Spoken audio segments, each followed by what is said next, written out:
Hey guys, it's Jen. Welcome back to the channel.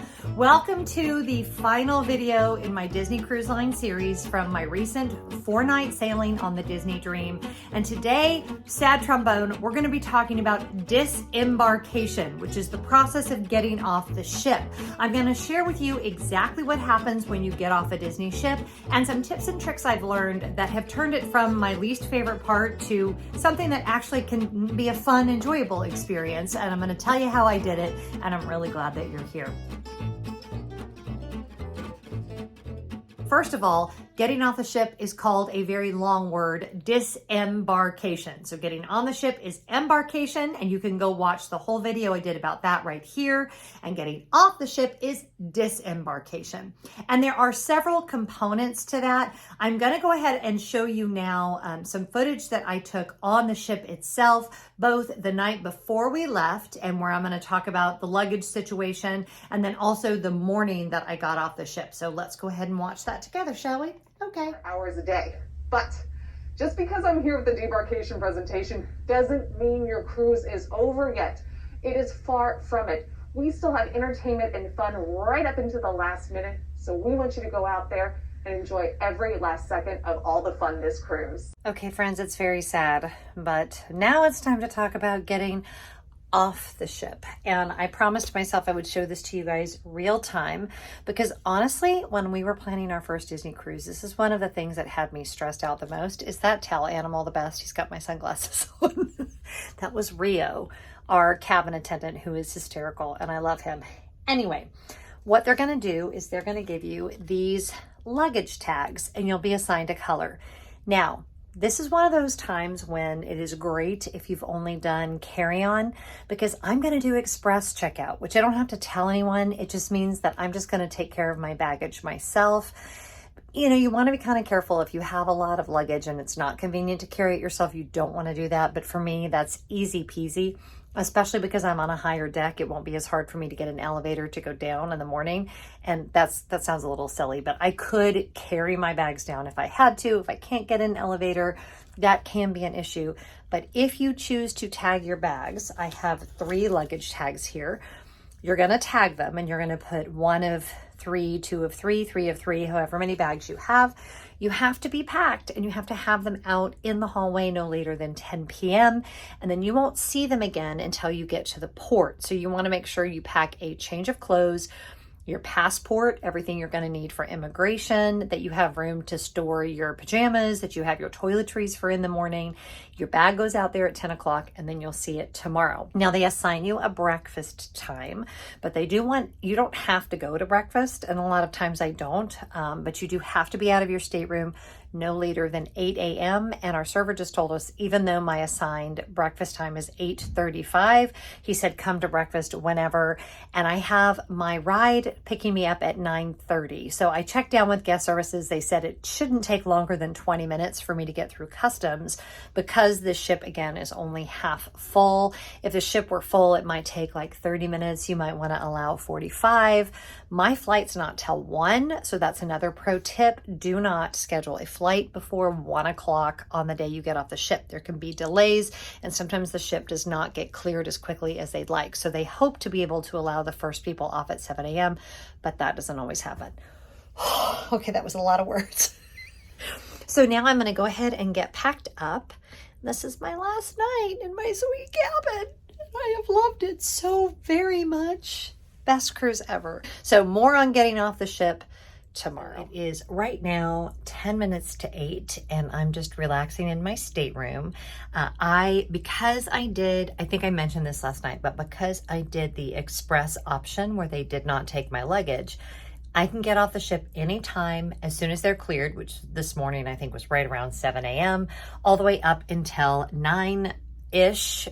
She said their goal is to have everybody off the ship by 9:30, but definitely 9 a.m. you're still safe. So If you don't have to rush to a flight, or you have other things to do with your day, you can kind of just chill, let the rest of the masses get off the ship. I'm gonna head down for breakfast.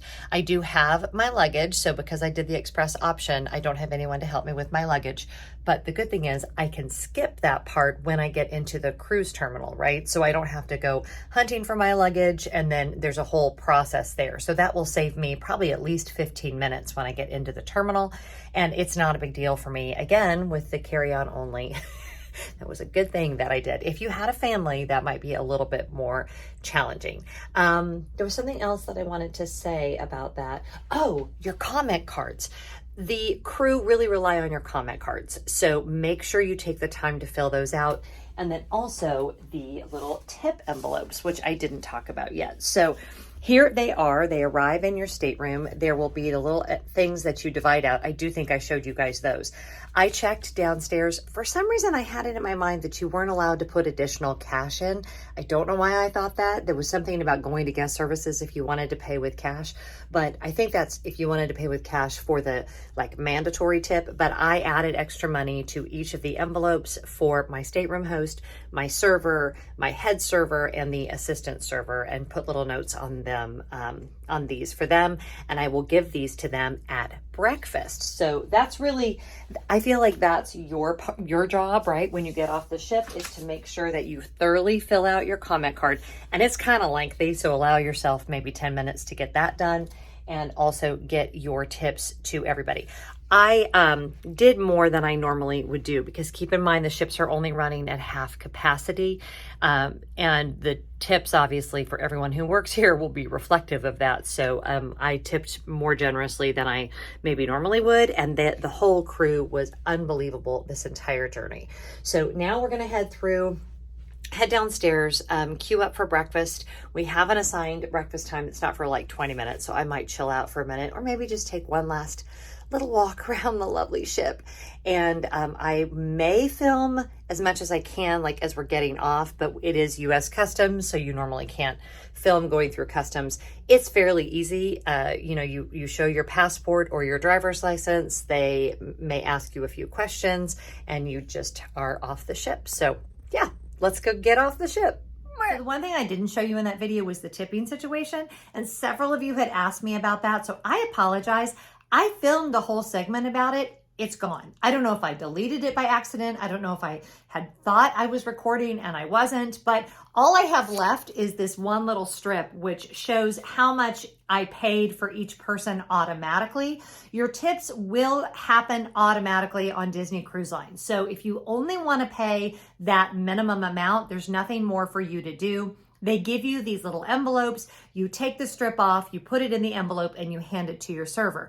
Now, if you want to, and if you skip that step, if you're only doing that amount, you don't actually have to do that, but it is kind of a fun way to just say thank you and round out the trip. And then you can add additional cash, which is what I did. So I had brought cash for that purpose. I'm actually going to insert here the screenshot from the Disney Cruise Line website that gives you all of the details about tipping.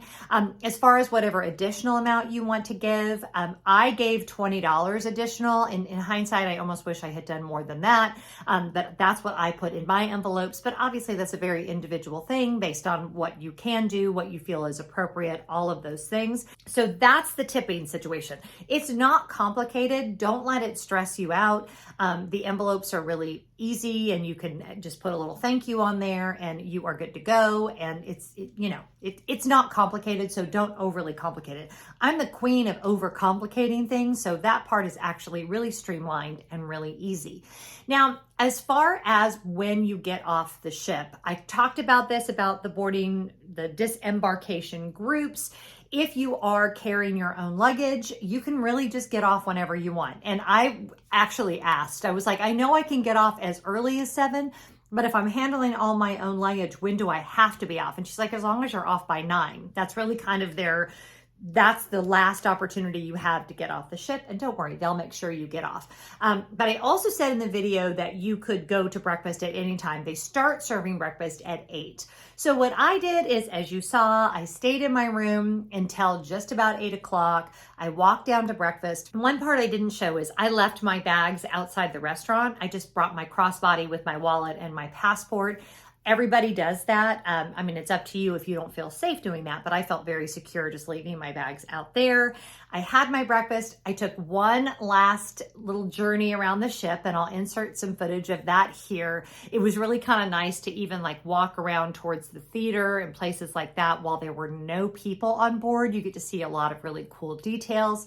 And then about 8:45, 8:50 probably, I headed off the ship. Now, because I was in one of the last groups, there was no line. I literally walked directly to customs. You do have to have your key to the world card when you get off the ship. And that was one of our stressors the first time, is one of the boys couldn't find their key to the world card. They fixed it for us, but just to avoid that, make sure everybody has their key to the world card, because you will tap that one more time before you're allowed to leave the ship. Okay, so don't make that mistake. And then you want to have your passport out and available. Now, if you had given your bags to Disney the night before, you're going to collect your bags before you go through customs. There will be porters there. I think they have orange vests on that will happily help you with your luggage. But again, you want to make sure you have brought tip money for them. I typically do $5 per bag. Some people will tell you $2 to $3 a bag, but they will help you get your luggage. They will put it on a roller cart, and then they will wait in line with you. The first time we did that, it was all a little awkward, and I was like, why are they staying with us? Well, they kind of have to, because your luggage is going to go through customs as you're getting off and you go through U.S. customs. Now, keep in mind that is a government situation at that point. That is not run by Disney, and it feels like it. It's fine. The people are lovely, but you want to answer their questions clearly, and you want to treat it just like you would going through customs any other time, because it is just like going through customs any other time. And all they will ask you once they've looked at your passport, if you're a US citizen, is if you purchased anything. You want to be able to verbalize what it is that you purchased, and then that's it. And then they just let you off the ship. Now, I had done Orlando transportation by Mike, private transportation. I had originally asked them to pick me up at 9:30, but I got out there more like, it was way quicker than I thought it would be. So I got out there about 9:05. So I just texted them, and they had someone there by 9:15.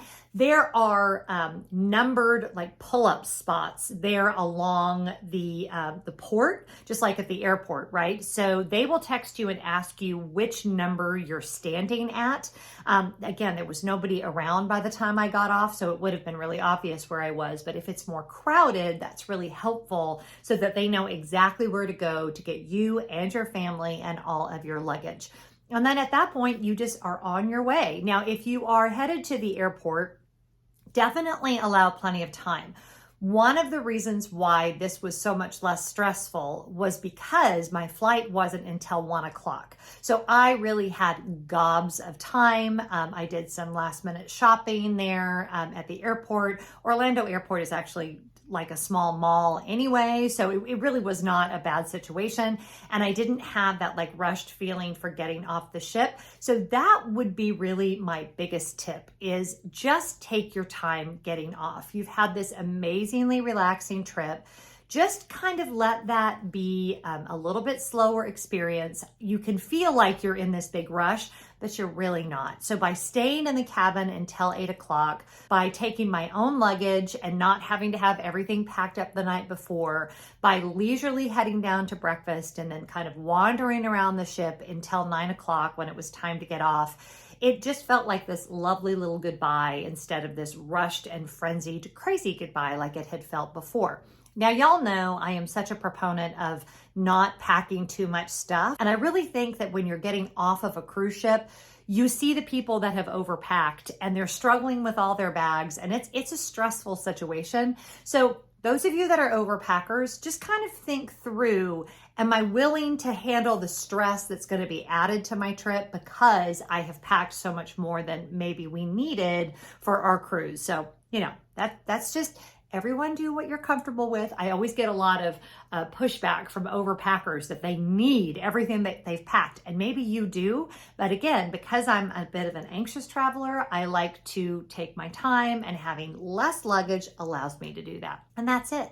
And then I got on the airplane and I went home. And the cruise was over, but it's okay, because there will always be another cruise. There will always be another great adventure just right around the river bend. So thank you for being here. If you liked this series, if you felt like it was helpful, please make sure you share it with a friend, give it a big thumbs up. And if you want to contribute to what I'm doing here on the channel, I don't do sponsored videos. I'm not a travel agent. So this is how I earn my living, and I'm able to do that because of my patrons. So I just want to say a huge shout out to my wonderful patrons. I appreciate you guys more than I can say. And if you would like to be part of that group and have our exclusive meetups and live streams and blog posts, I would love for you to join us. All the information on how you can do that is down in the description box, and it will also be in one of the little squares here on the end screen.